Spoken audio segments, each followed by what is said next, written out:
When Rabbi Klatzko received the call from his wife, he was in Dallas, Texas at the time. She asked him, "Is everything Hashem does for the best?" He said, "Yes, of course. Why?" She said, "Don't worry, everyone is fine. The children are safe, Baruch Hashem. Our house just burned down." It took about a year to rebuild our home, but we looked at it as an opportunity. Let's create a home where Shabbos would be the focus, the center of our home. So we built this very long dining room. We custom made this table, and we decided we're gonna have guests every Shabbos, many guests. But in order to provide his guests with a full Shabbos experience, singing, davening, dancing, Rabbi Klatzko realized he would have to buy a Sefer Torah. One day, Rabbi Klatzko saw an ad, Torah for sale, 200 years old, 11 inches tall. It turned out that the owner lived in Philadelphia, 2.5-hour drive from Monsey where the Klatzkos lived, and he offered to drive over with the Torah so Rabbi Klatzko could take a look at it. The following Sunday, this elderly gentleman pulls up to my home, no yarmulke, holding a blanket. We unroll the blanket, and there is a miniature antique Torah. He was so excited, he couldn't contain himself. He said, "Where did you get this Torah from?"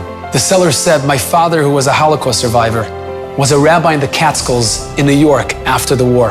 When he passed away, the shul closed down, they auctioned everything off, and I kept this little Sefer Torah to myself." And I said, "Do you know what I would do if I had this Torah? I would sing with it, I would dance with it, we'd have bar mitzvahs with it, dance with it on Simchas Torah." And he looks at me and I see he has these tears in his eyes. And the seller began sharing his story. "My father passed away when I was just 15 years old. I had so many questions, but no one was there to answer them for me. When I went to college, I met a Buddhist girl, and we eventually got married, and I converted to Buddhism. This Sefer Torah has been lying in my closet for the past 50 years. Suddenly he looks at me and he says, "You know what I just realized? This is your Torah." I said, "Pardon me?" He said, "This is yours. I want you to have it." I said, "For free?" He said, "Yes, it's yours. I'm giving it to you. Do great things with it." Now that Rabbi Klatzko had a Sefer Torah, it was time to find an Aron Kodesh. One day, he came across an ad, "For sale, Jewish Christian piece of furniture." I look at the picture, and there is what looks to me like an ark. It's got pillars that are carved.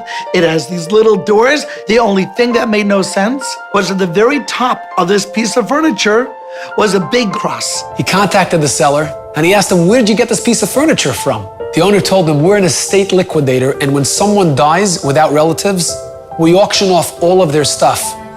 This box belonged to a priest in North Carolina." Rabbi Klatzko said, "I'm a rabbi. I think this is a Torah ark. Could you do me a favor? Does the shade of wood of the cross match the shade of wood of the ark?" Sure enough, they were completely different. It turned out that the priest fixed a cross on top of an Aron Kodesh.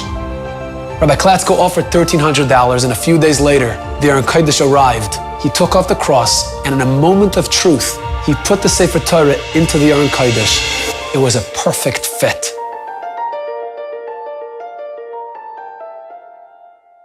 A few weeks later, Rabbi Klatzko received a phone call from a woman who was active in the community. She said, "Rabbi, I know you do Kiruv, and I know you're always hosting unaffiliated Jews for Shabbos and Yom Tov. We have a girl, she's 12 years old, her name is Beth. She's been through so much in her life. She's been abused mentally, emotionally, and physically. She needs a home for the upcoming Yom Tov of Sukkot. Can you host her?" Of course, Rabbi Klatzko immediately agreed. She comes in with a baseball cap covering her eyes. She can't make eye contact. She is literally like a broken vessel. She has been betrayed by each person in her life who was supposed to protect her. That night in the Sukkah, the first meal of Yom Tov, Rabbi Klatzko tried to moderate the conversation and draw Beth in. He even told over the story of the Sefer Torah and the Aron Kodesh. But Beth remained completely uninterested.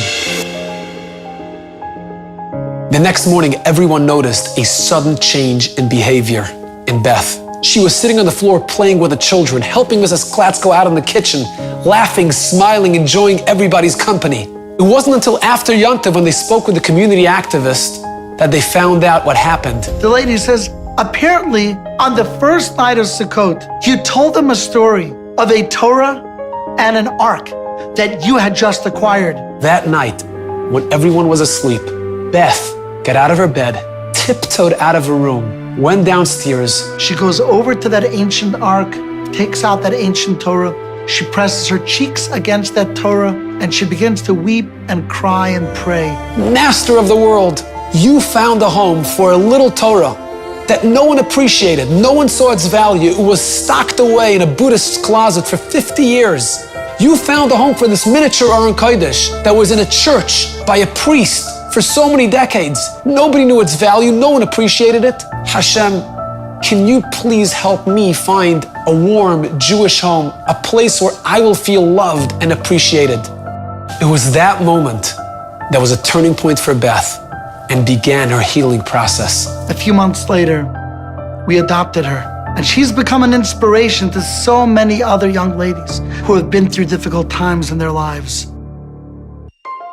You know, so many of us in our communities feel unaccepted, judged, and alone. Like Beth with her Sefer Torah and Aron Kodesh, they feel like they don't have a place to belong. They don't have a place they can call home. Let's remember to open our hearts and minds to each other, accept and embrace one another, and like Rabbi Klatzko, make a space, create a home for those of us who feel sidelined, neglected, and rejected. By doing so, Hashem will remember us and once again bring us all back to our home.